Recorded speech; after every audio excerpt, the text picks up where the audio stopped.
नमस्कार दोस्तों, आज एक और पारिवारिक कहानी में मैं आपका स्वागत करती हूँ। आज की कहानी है मेरे टुकड़ों पर पलने वाली गंवार औरत, अपनी औकात मत भूलो। माँ देखो, अब तो टिकट भी बुक हो चुकी है, अब तो मान जाओ।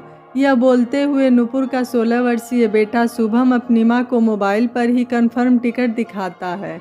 नुपुर कुछ बोलती उसके पहले ही उसकी 12 वर्षीय लड़की छुटकी अपने भैया की तरफ देखते हुए, सच में भैया हो गई बुकिंग, अब माँ को कोई नहीं रोक पाएगा अपने पिया मिलन से। नुपुर अपने दोनों बच्चों की तरफ देखते हुए, तुम दोनों को क्या हो गया है, क्या जिद लेकर बैठ गए हो? और छुटकी, तुम यह सब क्या बोल रही हो? पढ़ाई में तो मन लगता नहीं, हर वक्त फिल्मी ड्रामा करने से बाज नहीं आती तुम।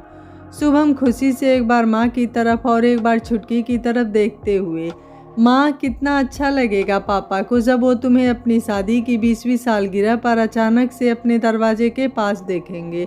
पापा तो खुशी से पागल हो उठेंगे।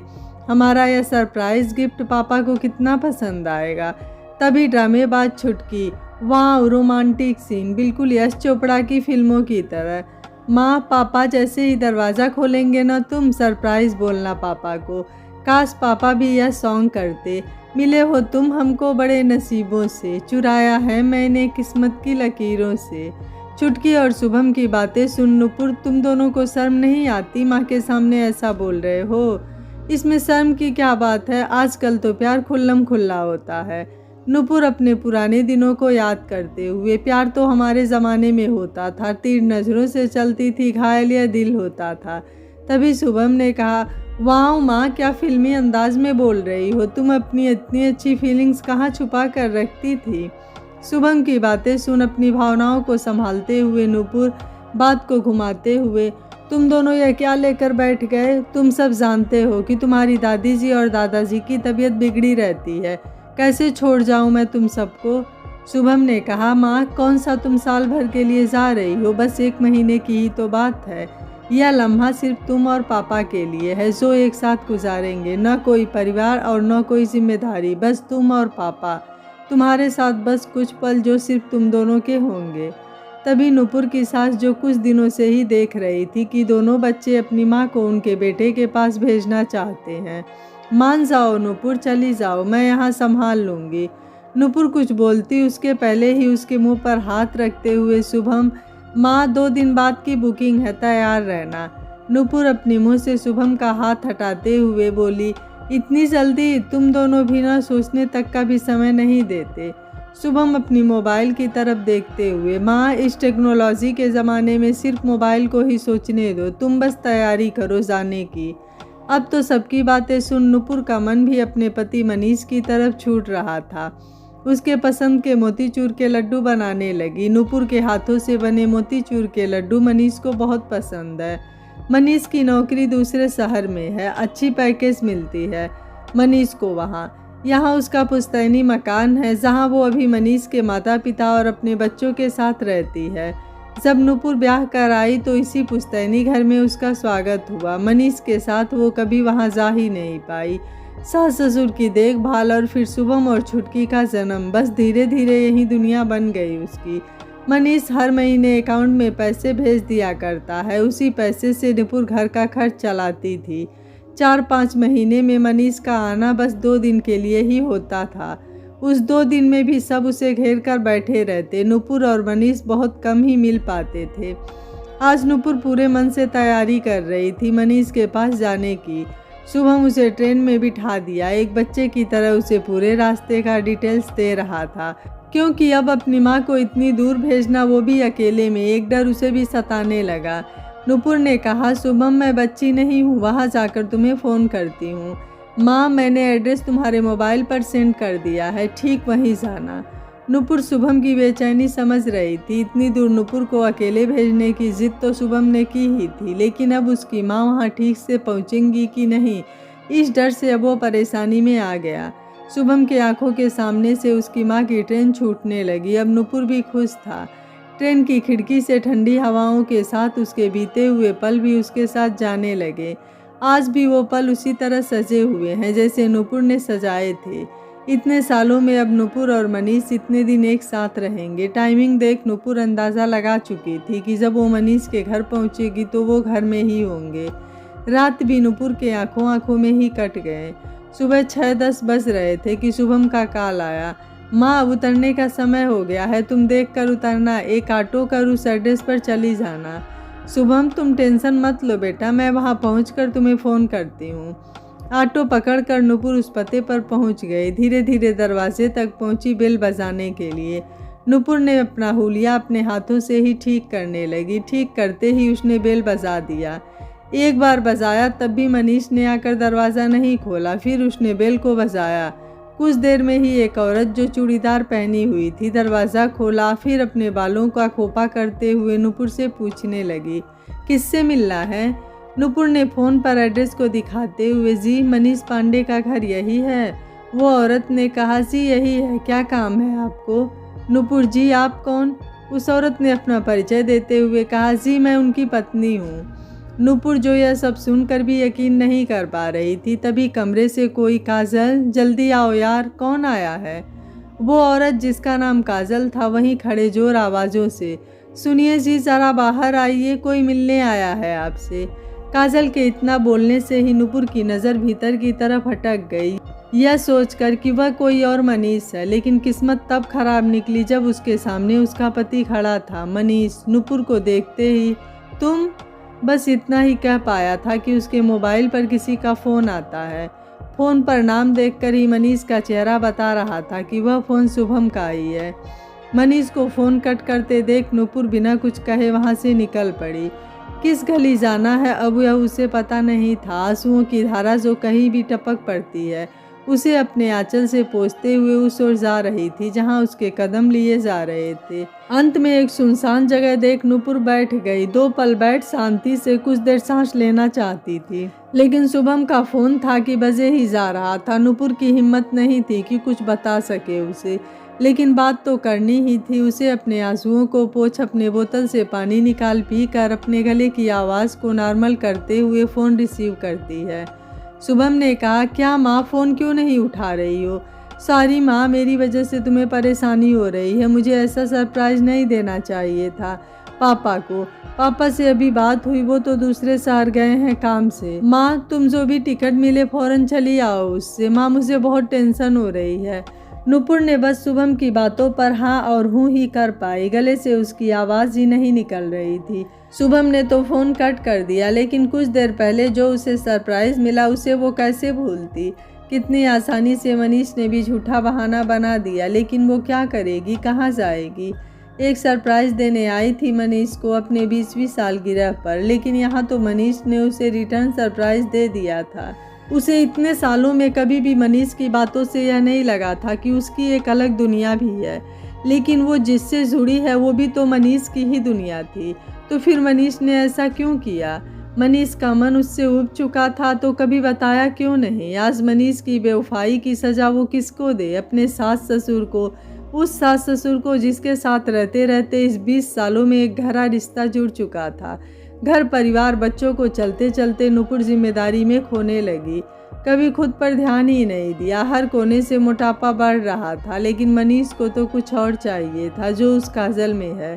एकदम सुराही जैसा फिगर, वो तो बस एक बोझ बन चुकी है शायद मनीष की, लेकिन शुभम और छुटकी की जिम्मेदारी तो अब भी वो उठा रहा था। यह सोच ही रही थी कि तभी शुभम का फ़ोन, माँ तुम्हें टिकट मिला? नुपुर खुद को संभाल झूठ बोलते हुए, बेटा लंबी लाइन है, मिल जाएगी, तुम टेंशन न लो, मैं अभी टिकट की लाइन में ही हूँ। उसकी बात खत्म होते ही कुछ फटे पुराने कपड़े पहने कुछ बच्चे उसके पास आकर खाने के लिए मांगने लगे। तभी नुपुर को याद आया कि उसके बैग में मोतीचूर के लड्डू रखी हैं, जो अब शायद किसी को उसकी ज़रूरत नहीं थी। उसने उन बच्चों को वो लड्डू दिए और स्टेशन की तरफ बढ़ने लगी। सफ़र के बाद घर पहुंचते ही दरवाजे पर ही शुभम अपनी माँ को गले लगाते हुए, थैंक गॉड माँ तुम सही सलामत आ गई। तभी मायूसी से छुटकी अनजाने में ही माँ पापा को सरप्राइज़ देने पहुंच गई थी, लेकिन खुद ही सरप्राइज़ हो गई। शुभम ने कहा, मेरी ही गलती थी कि मैं यह सरप्राइज़ का प्लानिंग कर दिया। नुपुर अभी तक ठीक से घर के भीतर भी नहीं घुसी थी और सबकी नज़रों में खुद को बचाने की भरसक प्रयास कर रही थी कि उसकी सास मेरा मुन्ना सारा दिन इस घर की जिम्मेदारी के लिए बेचारा इधर उधर की धक्के खाता फिरता है। सुकून से घर की रोटी भी उसे नसीब नहीं। सबकी बातें और मनीष के प्रति सबका विश्वास देख अब नुपुर खुद के आंसू को रोक नहीं पा रही थी। सबके सामने तो संभाल लिया, लेकिन अब बर्दाश्त के बाहर था। सामान रख वो बिना किसी से कुछ बोले बाथरूम में घुस नल के पानी को छोड़ते हुए अपने आंसू को उसी पानी के साथ बहने दिया। नुपुर ने खुद को बाथरूम में बंद कर लिया, लेकिन कब तक वो खुद को बाथरूम में छुपाती? क्या खुद को कहीं पर भी बंद कर किसी बात या बात को दिमाग से निकाला जाता है? नहीं, मेरे ख्याल से भी नहीं। कोई कहीं भी छुप जाए, कितनी भी दूर क्यों न चली जाए, जिससे हम बचकर भागना चाहते हैं, कहीं न कहीं वो हमेशा हमारे साथ रहती है। बंद कमरे में भी वो आपका साथ नहीं छोड़ती और भीड़ में रहने के बावजूद भी आप उससे भाग नहीं सकते। आज ऐसे ही स्थिति नुपुर की भी थी। सबकी नज़र से छुपकर नुपुर बाथरूम में नल के पानी से अपने मुंह पर पानी के छींटे डाले जा रही थी, लेकिन आंखों के आंसू को रोक नहीं पा रही थी। मनीष का इतना बड़ा धोखा उसे बर्दाश्त नहीं हो रहा था। वो भी चिल्लाना चाहती थी, मनीष से कुछ पूछना चाहती थी, लेकिन कुछ नहीं कर पाई। उल्टा घर लौटकर आ गई। उसके जीवन का 20 साल कोई मामूली नहीं होता। किसी के जीवन में इतना लंबा सफ़र। मनीष से दूर रहने के बावजूद नुपुर ने पूरी ईमानदारी से अपने जीवन का बहुमूल्य समय इस घर को दिया था। अपने प्यार से इस मकान को घर बनाया, एक एक ईंट में प्यार का एहसास जगाया। आज यह सब भी उसे सिर्फ दीवारें ही नज़र आ रही थी, जिस दीवार में न जाने कितनी यादों को समेटकर सजाया गया था। एक सेकंड में उसे सब पराया लगने लगा। अपनी माँ को इतनी देर बाथरूम में घुसा देख शुभम बाहर से, माँ क्या कर रही हो इतनी देर, तुम ठीक तो हो ना? नुपुर की आवाज़ गले से बाहर नहीं आ पा रही थी। शुभम को बोलना तो चाहती थी कि ठीक हूँ, लेकिन आवाज़ निकले तब ना। कुछ देर बाद भी आवाज़ न आने पर शुभम फिर से, माँ तुम ठीक हो? अब नुपुर दरवाज़ा खोलते ही थोड़ी गुस्साई सी, क्या बचपना है शुभम? थकावट महसूस हो रही थी, इसलिए सिर पर पानी दे रही थी। चैन से सांस भी नहीं लेने देते हो। लेकिन शुभम को अपनी माँ की बात पर कुछ खटका लगा। फिर खुद को समझाते हुए कि थकान तो हुई है माँ को, माँ के पास जाकर, माँ चल मैं तुझे ब्लैक कॉफ़ी बनाकर पिलाता हूँ, तुम थोड़ी देर आराम कर लो। नुपुर ने भी मना नहीं किया। आज उसका भी मन और जिया दोनों ही जल रहा था। वो आंख मूंदे अपनी पलंग पर लेट गई, लेकिन मनीष और काजल का चेहरा दिखते ही आंख खोल देती। कुछ देर में शुभम भी ब्लैक कॉफ़ी लेकर आ गया। अपनी माँ के पास बैठते हुए, यह लो माँ, या कॉफ़ी पी लो, मेरी वजह से तुझे कितनी परेशानी उठानी पड़ी ना। शुभम को ब्लैक कॉफ़ी काफ़ी हद तक पसंद है। खुद भी जब बनाता है तो अपनी माँ को भी देता है। शुभम की बात सुनकर भी नुपुर ने चुप रहना ही बेहतर समझा। जानती थी कि उसके कुछ बोलने से पहले ही उसके आंसू उसका साथ न देकर बाहर निकल जाएंगे। माँ की थकान को सोच शुभम वहाँ से अपनी माँ को कमरे में अकेले आराम का बोल चले जाता है। आराम, अब नुपुर को कैसे करती वो आराम? अब दिमाग पर जोर देते देते दिमाग फटने को तैयार था। नींद आंखों से कोसों दूर थी। शुभम तो समझदार था, लेकिन छुटकी वो तो माँ के पास आकर इधर उधर की बातें बताने लगी। नुपुर कुछ देर अकेले रहना चाहती थी, लेकिन बोल भी नहीं पा रही थी। इधर काजल का मुंह भी फुला हुआ था। मनीष ने कई बार उससे बात करनी चाहिए, लेकिन काजल ने उससे एक दूरी बना ली। वो समझ चुकी थी कि मनीष जब भी मुँह खोलेगा झूठ ही बोलेगा। 5 साल लिव इन रिलेशनशिप में रहने के बाद मंदिर में मनीष के साथ 2 वर्ष हुए उसे शादी को। कितनी आसानी से वो मनीष के झांसे में आ रही थी, एक एक बात पर आंख मूंदे भरोसा कर रही थी। सुबह वो औरत कौन थी, यह पूछने पर बात को बहुत घुमाने के बाद अंत में मनीष को सच्चाई बतानी ही पड़ी। मनीष हर महीने घर में पैसे भेजते थे। यह बात तो काजल को पता था, क्योंकि मनीष के मुताबिक उसके माँ बाप उसके एक रिश्तेदार के पास रहते थे। काजल ने कई बार कहा था कि उसे भी अपने माँ बाप से मिलाओ, लेकिन मनीष यह कह देता कि तुम बंगाली हो, इसलिए तुम्हें मेरे माँ बाप पसंद नहीं करेंगे। काजल भी वही काम करती थी जहाँ मनीष काम किया करता था। दोनों की मुलाकात प्यार में बदल गई। 5 साल एक साथ रहने के बाद 2 वर्ष हुए उन्हें शादी को। आज मनीष की हकीकत काजल के सामने थी, लेकिन काजल नुपुर की तरह कमज़ोर नहीं थी। बड़ी आसानी से मनीष को धमकी देते हुए अपने सामानों के साथ वो घर छोड़ रही थी। आज की सुबह कितनों की जिंदगी से खेल गया था मनीष अपने सिर पर हाथ पकड़ बैठ गया था। बहुत मनाने की कोशिश की उसने काजल को, लेकिन सब बेकार। एक सेकंड में सब बदल गया। नुपुर सबकी नज़र से खुद को बचाने की कोशिश करती रहती। 2 दिन बीतने को हुए लेकिन नुपुर की खामोशी एक ही तरह कायम रही। अगर कोई नोटिस किया तो वो था शुभम। जब भी शुभम अपनी माँ से कुछ पूछता तब भी नुपुर के अधर कांपते हुए कुछ बहाने बनाने शुरू कर देते। शुभम की नज़रों से दूर ही रहने का प्रयास करते। शुभम को बार बार यही लगने लगा कि यह उसकी वजह से ही हुआ है। उसकी माँ ने एक उम्मीद जाग गई थी पापा से मिलने की, जो पूरी नहीं हो पाई। शायद इसीलिए माँ दुखी है। 3-4 दिन बीते ही थे कि मनीष ने इस घर में कदम रखा। मनीष के पांव रखते ही उसके माँ पिताजी दोनों के ही खुशी से आंखें भर गई। छुटकी भी पापा पापा की रट लगाए मनीष के आगे पीछे घूमने लगी। माँ तो नुपुर से अपने बेटे की पसंद का कुछ बनाने को बोल लल्ला लल्ला कह उसके आसपास मंडराने लगी। बाबूजी ने शहर का हाल चाल पूछा। कुछ देर बैठने के बाद उठकर अपने कमरे में चले गए। मनीष ने अपनी तिरछी निगाहों से कई बार नुपुर को देखना चाहा, लेकिन नुपुर को कोई फर्क नहीं पड़ रहा था। सबको व्यस्त देख मनीष नुपुर के पास भी गया, लेकिन नुपुर ने अपना रास्ता बदल दिया। आज उसने वही बनाया जो उसे और उसके बच्चों की पसंद थी। मनीष की माँ ने रात का व्यंजन को देख नुपुर को कुछ खरी खोटी भी सुनाई कि इसमें से एक भी ऐसा कुछ नहीं है जो मनीष को पसंद है, लेकिन नुपुर ने कुछ नहीं कहा। वो जानती थी कि एक माँ के लिए इतने महीनों के बाद अपने बच्चों को देखने की खुशी क्या होती है, चाहे उसका बेटा उसके पास रहे या न रहे। मनीष के माँ बाप की परवाह और जिम्मेदारी नुपुर ही उठाती रही। फिर भी अपना संतान तो अपना ही होता है, इसलिए उसने अपनी सास से कुछ नहीं कहा। शुभम आज अपने माँ के बदलते रवैये को देख रहा था। पापा आने की खुशी में जिस माँ के हाथ थकते नहीं थे हजारों पकवान बनाने में, जैसे दिन रात निकल जाते थे। 2 दिन में ही जो माँ 6 महीने की कसर को पूरा करती थी आज इतनी बदली क्यों है। लेकिन शुभम ने अभी पूछना ज़रूरी नहीं समझा। वो जानता था कि उसकी माँ जो भी कर रही है कुछ तो उसके पीछे बड़ी बात होगी। बस अपने माँ के चेहरे को देखता और अपने पापा के चेहरे से कुछ आकलन करने की कोशिश करता कि कहीं दोनों के बीच कुछ हुआ तो नहीं। रात के खाने के बाद मनीष अब जानता था कि नुपुर इस कमरे में तो आएगी ही, तभी बात कर लूँगा।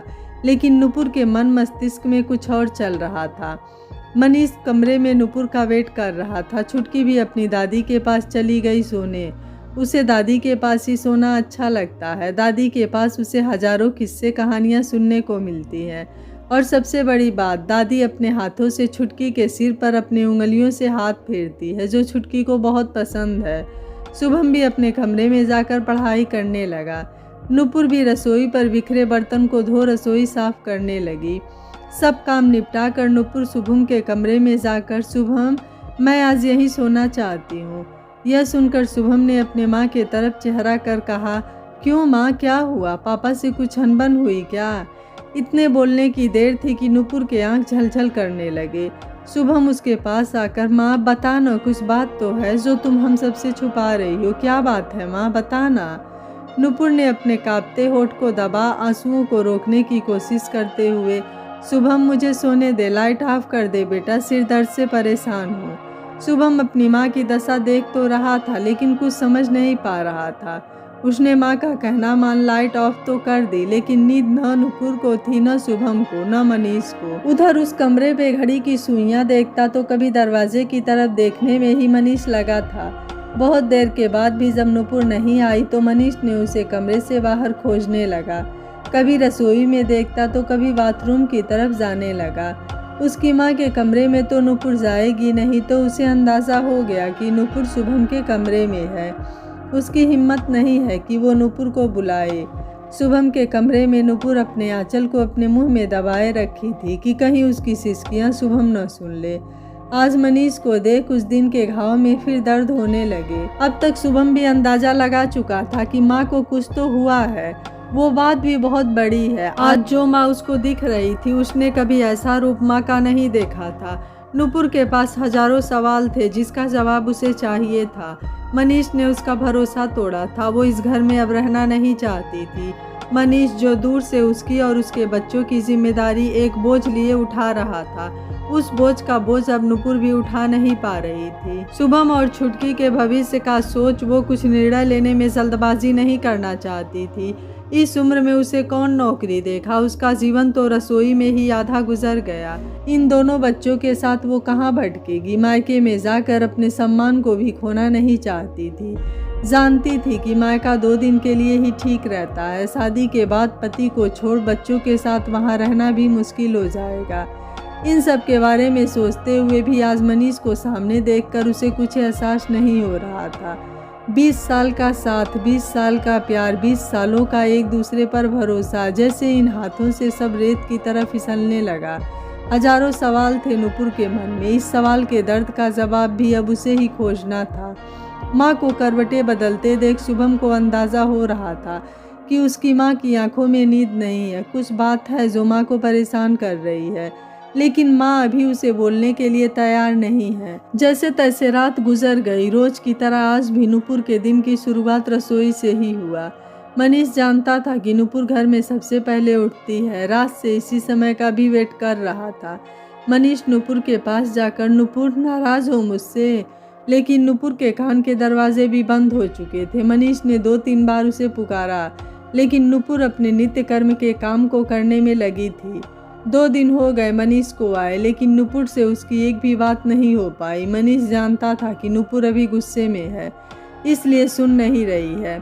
गुस्सा जब उसका ठंडा होगा तो नुपुर को उसके पास आना ही होगा। वैसे भी नुपुर एक घरेलू महिला है जो सोच तो सकती है, लेकिन कोई फैसला नहीं कर सकती। इसमें और काजल में ज़मीन आसमान का अंतर है। 2 दिन के बाद मनीष तो चला गया, लेकिन ऑफिस में पहुंचकर आज उसे वहां का माहौल बिगड़ा दिखता है। सबकी नज़र उसे बड़ी टेढ़ी नज़र से देख रही थी। मनीष भी सबकी नज़रों को घूरने लगा, लेकिन उस बात से ज़्यादा उसका ध्यान काजल के केबिन में था। रोज़ की तरह वो ठीक आज भी वहीं थी, लेकिन कुछ अलग उसमें दिख रहा था। आज मनीष ने काजल के केबिन में जाने का सोचा। एक अच्छा सा मौका देख चला गया उस केबिन के भीतर। मनीष अपने पति होने का हक दिखाते हुए, काजल यह क्या, तुमने सिंदूर नहीं लगाया और जो हाथों में तुम्हारे शाखा पोला पहना था उसे भी खोल दिया, जानती हो इसका मतलब? काजल गुस्से से, मेरी केबिन से बाहर निकलो तुम। मनीष बेशर्मी से, निकलूं मतलब? मैं अपने बीवी से बात कर रहा हूँ। तुम्हें इस रूप में देख सब क्या सोचेंगे हमारे बारे में?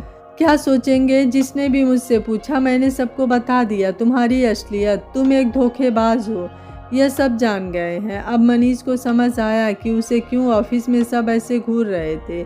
मनीष ने कहा, कुछ समय देती काजल, इतनी जल्दी कैसे? तुम सब कुछ खत्म कर सकती हो। तुम्हारा पति अभी जिंदा है और तुमने यह सिंदूर मिटा दिया। काजल गुस्से से लाल होते हुए, मनीष तुम्हारे होने या न होने से मुझे कोई फर्क नहीं पड़ता। मैंने अनजाने में ही एक औरत के सिंदूर और उसके भरोसे को छीना है। मेरे दिल में अब तुम्हारे लिए कुछ नहीं है, नफरत के सिवा। मर चुके हो तुम मेरे लिए। काजल के इतने बोलने की देर थी कि मनीष उसे थप्पड़ मार अपना हाथ तोड़ दिया। थप्पड़ की गूंज से ऑफिस के कई स्टाफ वहां चले आए। सब काजल को संभाल रहे थे। तभी काजल ने भी उसे सबके सामने थप्पड़ रसीद कर दिया। सबके सामने यह भी कह दिया कि उस पर धोखाधड़ी का केस भी वो कर देगी। मनीष यह देख वहां से अपने तेज कदमों से बाहर निकल गया। पापा के जाते ही रात को जब सब सोने चले गए तो शुभम अपनी बेचैनी के साथ नुपुर के पास जाता है। नुपुर भी कमरे की लाइट को ऑफ कर आंख बंद कर सोने की कोशिश करती है, लेकिन शुभम जानता है कि उसकी माँ की आंखें तो बंद है, लेकिन उसमें नींद की कोई गुंजाइश नहीं है। शुभम ने कहा, माँ। आवाज़ सुनकर नुपुर ने कहा, शुभम तुम अभी इतनी रात को? सब ठीक तो है बेटा? शुभम ने कहा, सब ठीक है माँ, मुझे तुमसे कुछ पूछना है। नुपुर जानती तो थी कि शुभम क्या पूछने वाला है, इसलिए बहाना बनाते हुए, शुभम सो जाओ, रात बहुत हो चुकी है। माँ मैं जानता हूँ न तुम सो पाओगी और न मैं। उससे अच्छा है बात कर लेते हैं। माँ देखो, हमें जब कोई भी सवाल परेशान करती है तो हम भी तो आपके पास ही आते हैं, फिर उस समस्या को हल ढूंढते हैं। मैं जानता हूँ कि तुम परेशान हो किसी बात से, उसे बताओ अब। शुभम के इतना बोलते ही नुपुर खुद को अब संभाल नहीं पा रही थी। आंखों से पानी झरझर कर बहने लगा, होठ कांपने लगे। बोलना तो चाह रही थी, लेकिन जुबान अब साथ नहीं दे रहे थे। अपने हाथों से एक बार आंसू पोंछती और जुबान बस तेरे पापा पर ही अटक जाते। शुभम ने कहा, हाँ माँ बताओ, पापा क्या? यह कहते हुए शुभम की आंखें बस अपनी माँ के जुबान पर अटकी थी, तो कभी उसे रोता हुआ देख रहा था, शुभम इतना तो समझ ही गया था कि यह बात बहुत बड़ी है और पापा से रिलेटेड है। अब उसके मन में भी अपने पापा के लिए कई प्रश्न घूमने लगे कि पापा ने आखिर किया क्या है जिससे माँ की ऐसी हालत हो गई है। कुछ देर में शुभम को पकड़कर नुपुर, शुभम तेरे पापा ने हम सबको धोखा दिया है। जो भी नुपुर ने देखा सब आज शुभम के सामने था। उसे तो विश्वास ही नहीं हो रहा था कि उसके पापा ऐसा भी कर सकते हैं। नुपुर उसे बोलती हुई कितनी सिसकियां भर रही थी, लेकिन सुबह कुछ देर तक बिल्कुल शांत था। अचानक एक प्रश्न अपने माँ के सामने रखते हुए शुभम ने कहा, माँ तुम क्या चाहती हो वो बताओ। यह प्रश्न सुनकर नुपुर शुभम की तरह देखते हुए, मैं समझी नहीं। शुभम ने कहा, हाँ माँ तुम क्या चाहती हो? ऐसे रो कर पापा से बिना बात किए दिन काटना चाहती हो कि कुछ सोचा है? शुभम के प्रश्न सुन नुपुर भी समझ नहीं पा रही थी आखिर सच में वो क्या चाहती है।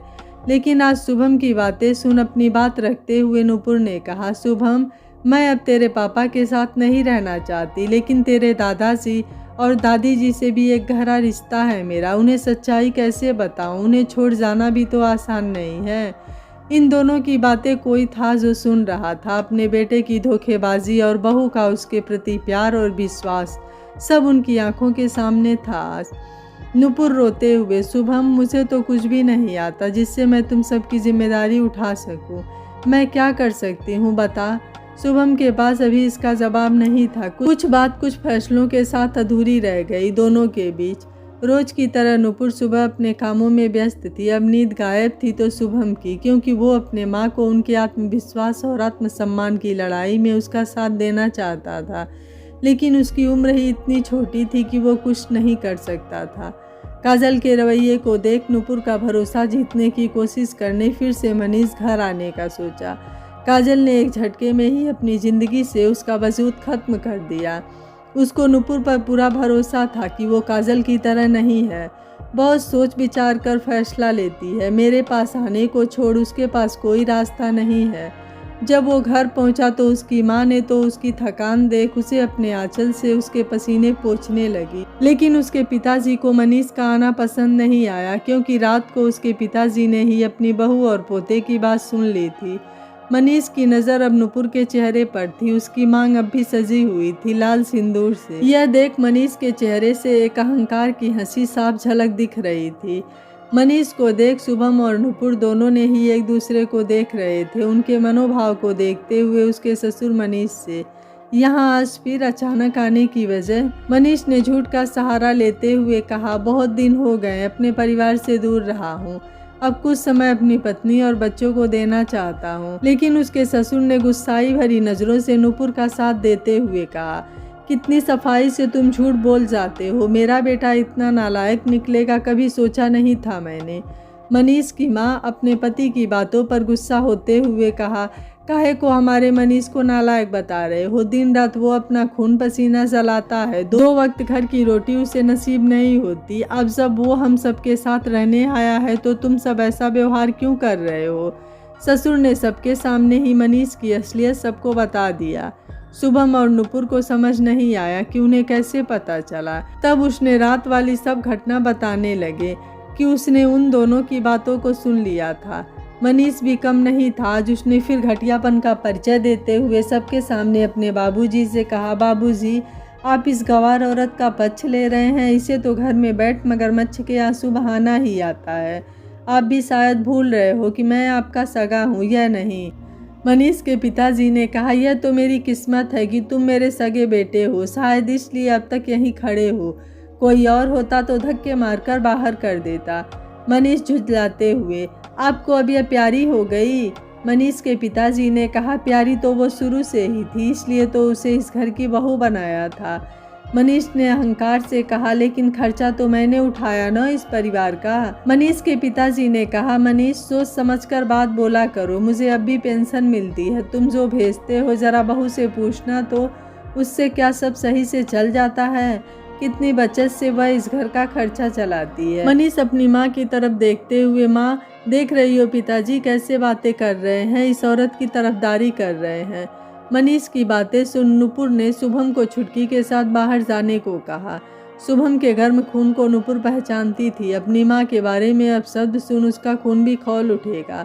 कहीं शुभम और मनीष में ही बहस न हो जाए, इसलिए उसे बाहर जाने को कहा। अपनी माँ की बात सुन शुभम चला तो गया, लेकिन उसका खून सच में खौल रहा था। छुटकी, जो अब भी अपने माँ पिताजी के इस पहलू से अनजान थी, कई प्रश्नों के साथ शुभम को परेशान कर रही थी। अपने बेटे का सुन वो अपने पति की तरफ देखते हुए, तभी उसके पति उसकी तरफ देखते हुए, जज्बात में, तुम उस इंसान के साथ गलत मत कर देना जिसने इस परिवार को अपने परिश्रम से सींचा है। तुम्हें आज तक एक गिलास पानी की ज़रूरत भी होती है तो तुम किसे आवाज़ देती हो, यह याद जरूर कर लेना। आंखों में फरेबी बेटे का पर्दा हटा सच का साथ देना। अपने पति के कठोर लेकिन सच्चाई भरी बातों को मनीष की माँ भी झुठला नहीं सकती। नुपुर का एक एक कतरा पसीना बहा है इस परिवार में। अपनी माँ को इस तरह चुप देखते देख मनीष बोला। अपनी माँ को इस तरह चुप देखते देख मनीष बोला, माँ बताओ चुप क्यों हो, तुम मेरे साथ हो कि इस औरत के साथ। तभी मनीष की माँ मनीष के गाल पर थप्पड़ देते हुए, मनीष क्या तब से औरत औरत लगा रखा है, नुपुर नाम है उसका, कि यह भी भूल गए हो, तुम्हारे बच्चों की माँ है वो। मनीष तेजी से नुपुर का हाथ खींचते हुए उसे कमरे में ले गया। आज माँ ने तुम्हारी वजह से मुझ पर हाथ उठाया, तुम अपनी औकात मत भूलो, मेरे टुकड़ों पर पलती हो तुम। अगर मैंने यह पैसा देना बंद कर दिया तो न तो तुम समझोगी या अकड़ सब निकल जाएगी। मनीष को यह बोलते देख नुपुर शुभम के कमरे में चली गई। शुभम ने अपने पापा की बात को सुन लिया था। अब मनीष की बातों से नुपुर के आंसू बह नहीं रहे थे। आज अपनी आत्मसम्मान की चोट को उभारने का वक्त था। उस इंसान के साथ उसका यहाँ रहना मुश्किल था। शुभम ने भी माँ से कुछ नहीं कहा। वो ठीक कर चुका था कि माँ जो भी फैसला करेगी वो उसका साथ ही देगा। अपनी माँ के आत्मविश्वास को टूटने नहीं देगा और न ही पिताजी के सामने हाथ फैलाने को बोलेगा। नुपुर के साथ साथ अब शुभम भी अपनी माँ के लिए सोच रहा था। रात को अपने ससुर के कमरे में जाकर अपना फैसला सुनाती हुई नुपुर ने कहा, बाबूजी अब इस घर में मेरा रहना नहीं हो पाएगा, मैं बच्चों के साथ जाना चाहती हूँ, मैं उसके साथ नहीं रहना चाहती। यह सुनते ही उसकी सास ने कहा, नुपुर यह क्या बोल रही हो, छोटी सी बात का बतंगड़ मत बनाओ बेटा, लड़का जात है, वो बाहर रहता है, भूल हो गई उससे, भटक गया एक बार वो। औरत जात का तो काम ही है कि पर्दे में अपने पति के भूल को छुपा उसके साथ ही चलना। नुपुर अब बाबूजी की तरफ देख कम लफ्जों में पूरी बात कहते हुए, बाबूजी शायद मेरा जाना ही बेहतर होगा। यह कहकर बात को आगे न बढ़ाते हुए नुपुर चली तो गई, लेकिन नींद किसी के भी आंख में नहीं थी। सुबह जब उठी तो दरवाज़ा खुला था, शायद मनीष जा चुका था। मनीष के जाने के बाद उसके ससुर ने नुपुर को जाने नहीं दिया। बुढ़ापे में अपने पोते पोतियों से उसे दूर न करने को कहा। नुपुर रहने तो लगी, लेकिन अब उस घर को अपनाने में उसे दिक्कत आ रही थी। जिससे कभी एक गहरा रिश्ता कायम था, आज परायेपन का एहसास हो रहा था। उसके ससुर नुपुर का उदास चेहरा देख उनकी तबीयत खराब रहने लगी। वो जानते थे कि नुपुर का यूं अचानक निकलना उसके और उसके बच्चों को काफ़ी भारी पड़ेगी। उसने माया मोह की बातों से नुपुर को घर में रख तो लिया था, लेकिन मनीष के लौटने पर वो यहाँ नहीं रहेगी, यह समझ चुके थे। सब अपने में ही परेशान थे कि उसके पड़ोसी, जिनसे उन सब का काफ़ी हद तक उठना बैठना था, नुपुर के पास आते ही, जो नुपुर के उम्र की ही थी, नुपुर के भोलेपन की वजह से कई छोटे मोटे काम करवा लेती थी। नुपुर भी उसकी हर काम बहुत ही सुंदर तरीके से करती थी। इस बार फिर से वो, नुपुर मैं एक प्रॉब्लम में पड़ गई हूँ, नुपुर ने कहा, जिसने मनीष के करतूत के बारे में अभी तक बाहर वालों को नहीं बताया था। उसके सामने भी हिम्मत बांधी। अब किस प्रॉब्लम में फंस गई हो बहन? मेरी बेटी का जन्मदिन है कल, तुम्हें तो पता ही है। इस बार तुम ही खाना बना दो प्लीज़, क्योंकि जो खाना बनाने आती है वो इस शहर में नहीं है और इतनी जल्दी कोई मिल नहीं रही है। तुम तो जानती हो कि मैं इतना कुछ नहीं संभाल सकती। 50 लोगों का खाना बनाना मुझसे नहीं होगा। मेरे हाथ का खाना तुम्हारे भैया को ही पसंद नहीं, तो उन सबको क्या खाक पसंद आएगी? अगर तुम बना दो तो। नुपुर ने कहा, ठीक है कोई बात नहीं, लेकिन मैं तुम्हारे घर में नहीं अपने घर में ही बनाऊंगी, तुम ले जाना। वो पड़ोसन भी बहुत खुश होकर चली गई। नुपुर के मन में अब एक नए विचार ने जन्म लिया। उस विचारों के साथ शुभम के पास जाकर शुभम को पड़ोसन वाली सब बात बताई और यह भी कहा कि अगर वो होम डिलीवरी का बिजनेस चला ले तो कुछ पैसा आ जाएगा। शुभम जो आज मोबाइल के हर टेक्नोलॉजी को जानता था, अपनी माँ की बात सुन अचानक से उसके दिमाग में एक आइडिया आ गया। अब उसका ध्यान अपनी माँ के बातों पर नहीं था, उसने कुछ अलग ही करने की तैयारी करने लगा। दूसरे दिन जब उसकी माँ पड़ोसन के लिए रात के डिनर की तैयारी कर रही थी तो उसने हर खाने के आइटम को अपनी मोबाइल पर वीडियो बनाना शुरू किया। नूपुर अब भी अनजान थी कि शुभम के दिमाग में क्या चल रहा है। उसने बार बार पूछा कि उसे आज अचानक वीडियो की क्या सूझी, लेकिन शुभम ने बस यही कहा कि उसका मन हो रहा है आज वीडियो बनाने की। नूपुर जानती थी कि शुभम मोबाइल में ही पड़े रहता है, इसलिए उसने इस बात पर ध्यान नहीं दिया। सबने नूपुर के हाथ के खाने की जमकर तारीफ की। सबकी बातें सुन शुभम को एक उम्मीद नज़र आ रही थी। वो रात में बैठकर कुछ न कुछ मोबाइल पर करने लगा। अब तो रोज़ की ही बात हो गई। शुभम और छुटकी रोज़ ही कुछ न कुछ फरमाइश करते कि यह बनाओ वो बनाओ। उसकी माँ जब भी बनाती बस शुभम उसे अपने मोबाइल में कैप्चर करता। नूपुर अब अपने बेटे की इस नई हरकत से परेशान थी। उधर मनीष एक ही ऑफिस में काजल के साथ काम तो कर रहा था, लेकिन ऑफिस में अब उसकी कोई इज्जत नहीं बची थी। उस पर काजल के लगाए गए आरोपों का सामना करना पड़ रहा था। घर में पैसे भेजना तो उसने बंद ही कर दिया था, इस उम्मीद में कि कहीं न कहीं पैसे के अभाव में नूपुर उसके पास लौट कर आएगी ही। अचानक से एक दिन नूपुर की सासू माँ अपने पति से, 8 महीने हो गए जी उस बात को, लेकिन मेरा बेटा अभी तक घर नहीं आया, न ही फ़ोन करता है। जरा आप फ़ोन करके पूछ तो लीजिए। अपनी पत्नी की बात को सुन उसे गुस्से भरी नज़रों से देखते हुए कहा, उसने कभी तुम्हारी परवाह की है? क्या बोल कर गया है कि हम उसके पैसे से खाते हैं? अपनी पत्नी बच्चे की जिम्मेदारी जो नहीं उठा सकता, उस नालायक इंसान से मेरा कोई ताल्लुक़ नहीं। मनीष ने नूपुर को झुकाने के लिए उनका खर्चा बंद तो कर दिया, लेकिन मैं नूपुर को जानता हूँ। उसके स्वाभिमान को ठेस पहुँचाया है तुम्हारे बेटे ने। मैंने नूपुर के नाम से एक फ्लैट खरीदूंगा, अगर वो जाना चाहे तो जा सकती है, अब उसे रोकूंगा नहीं। अपनी पति की बात सुनकर अब मनीष की माँ भी चुप थी। वो रोज़ देख रही थी नूपुर को। मनीष को माफ़ करना उसके लिए बहुत मुश्किल था। इस घर में उनकी जिद की वजह से रह तो रही थी, लेकिन अब बस सब एक जिम्मेदारी का एहसास था। सच भी है, शुभम और छुटकी की पढ़ाई लिखाई का खर्चा उसके ऊपर भी तो खर्चा रहता है। यह कुछ महीनों में बहुत ही मुश्किल से कट रही थी उन सब की। पहले के बचत से ही अब तक चलाने की कोशिश कर रही थी। एक दिन अचानक से नींद खुलते ही शुभम अपनी माँ को गले लगाया। उसका पागलपन देखकर सब उससे पूछ रहे थे कि अचानक उसे क्या हुआ है। शुभम ने सबके सामने ही अपने मोबाइल को खोलते हुए दिखाया कि उसकी माँ की वीडियो फेमस हो चुकी है। अब उसके 11,000 सब्सक्राइबर हैं। नूपुर को इस विषय में कुछ भी जानकारी नहीं थी। अपने माँ के वीडियो में सब कमेंट को शुभम ने पढ़कर सुना दिया कि सबको उसकी रेसिपीज पसंद आ रही है। उसे एक ब्रांड ने पसंद भी किया है। उसके अकाउंट में 3,000 रुपये जमा हो चुके हैं। नूपुर को शुभम की बात अब भी समझ नहीं आ रही थी। घर में सब शुभम की बात को समझना चाहते थे, लेकिन छुटकी के अलावा कोई नहीं समझ पा रहा था।